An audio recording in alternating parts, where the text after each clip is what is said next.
औज़ु बिल्लाहि मिनश्शैतानिर्रजीम बिस्मिल्लाहिर्रहमानिर्रहीम व बिही नस्तईन व हुवा खैरु नासिरिन व मुईन। मोमिनीन कराम अस्सलामु अलैकुम व रहमतुल्लाहि व बरकातुहू।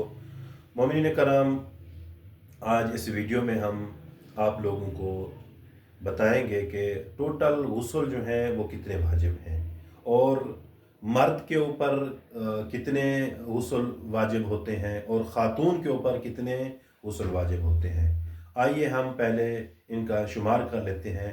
पहला गुस्ल गुस्ल जनाबत है, दूसरा गुस्ल हैज़ है, और तीसरा गुस्ल निफास है, और चौथा गुस्ल इस्तिहाज़ा है, और पांचवा गुस्ल मैयत है, और छठा गुस्ल मस मैयत है, और सातवां गुस्ल जिसको गुस्ल मन्नत या कसम भी कहा जाता है।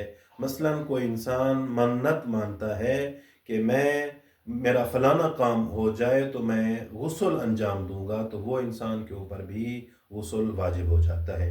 टोटल गुस्ल कितने हैं? 7 हो गए। और इन 7 अगसाल में से मर्द के ऊपर फ़कत 4 गुस्ल वाजिब हैं। कितनी? फ़कत 4 गुस्ल वाजिब हैं। पहला गुस्ल जनाबत, गुस्ल मैयत, गुस्ल मस मैयत और गुस्ल मन्नत। और सातों के सातों जो गुस्ल हैं वो खातून के ऊपर वाजिब होते हैं।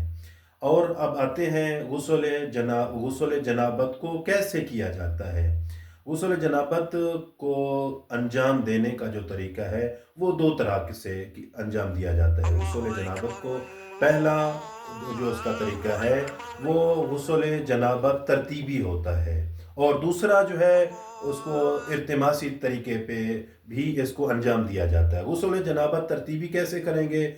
मसलन हमने हम्माम में जाना है, पहले हमने अपने जिस्म के ऊपर पानी डालना है, साबुन लगाना है, यानी अपने जिस्म से मैल कुचैल दूर करने के बाद हमने क्या करना है, जैसे हमारी जिस्म की मैल कुचैल दूर हो गई तो हमने नियत करनी है कि गुस्ल करता हूँ जनाबत तरतीबी वाजिब कुर्बतन एलल्लाह की है भी ख़त्म हो तो सर के ऊपर, आपके सर के ऊपर पानी आ जाना चाहिए। यानी एक दफ़ा सर का धोना वाजिब है, तो वैसे कहते हैं कि आप 3 दफ़ा सर धोएं तो ये बेहतर है। यानी अगर आपको एक दफ़ा यकीन हो जाता है कि मेरा सर गर्दन सब का सब धुल गया है तो दूसरी दफ़ा धोना भी वाजिब नहीं है, बल्कि दूसरी दफ़ा धोएंगे तब मुस्ताहब होगा, तीसरी मरतबा धोएंगे तब भी आपको सवाब मिलेगा। तो 3 दफ़ा मैं इस वजह से कह रहा हूँ ताकि इंसान को इत्मीनान क़ल्ब हो जाए कि मेरा गुस्ल सही हो गया। तो 3 मरतबा हमने सर गर्दन धोना है, और 3 मरतबा हमने दाईं साइड धोनी है, यानी हम हमारे कंधों के ऊपर पानी डालना है, हमारे पाँव तक चला जाना चाहिए, और जिस्म का कोई हिस्सा, यानी दाईं साइड जब हम धो रहे हैं तो हमारी दाईं साइड का कोई जगह भी खुश्क ना रह जाए। हत्ता जब आप इधर से पानी डाल रहे हैं तो आपका जो पानी इधर से आ रहा है तो आपके नाक के इस यानी बाईं साइड पे चला जाए,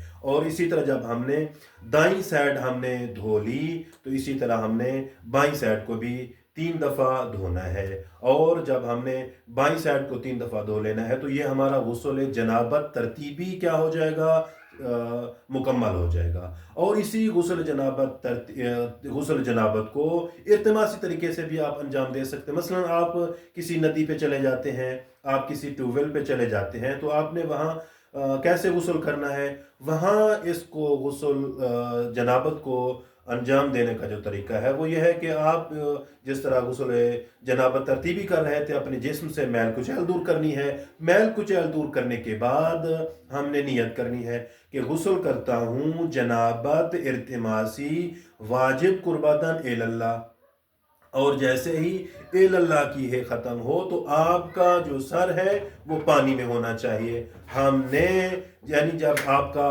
सर पानी में जाए तो आपका कोई जिस्म का हिस्सा जो है वो क्या होना चाहिए, कोई जिस्म का हिस्सा जब आप पानी में जा रहे हैं तो ना तो आपका जिस्म का कोई हिस्सा پانی کے اندر یعنی زمین پہ لگے، اور نہ ہی آپ کا کوئی جسم کا حصہ جو ہے وہ پانی سے باہر ہو۔ جب ہم ایسا غسل انجام دے لیں گے تو یہ ہمارا غسل ارتماسی کا طریقہ بھی مکمل ہو جائے گا۔ یہ غسل جنابت ترتیبی بھی اسی طرح ہوتا ہے، اور غسل جنابت ارتماسی کا طریقہ بھی یہی ہوتا ہے۔ باقی جتنے بھی اغسال ہیں، جناب حیض ہے، نفاس ہے، استحاضہ ہے، مس میت ہے یا منت ہے، سیم اسی طرح، فقط نیت کے فرق کے ساتھ اس کو ترتیبی طور پہ بھی ہم انجام دے سکتے ہیں، اور ارتماسی طریقے سے بھی ہم انجام دے سکتے ہیں۔ والسلام علیکم ورحمۃ اللہ وبرکاتہ۔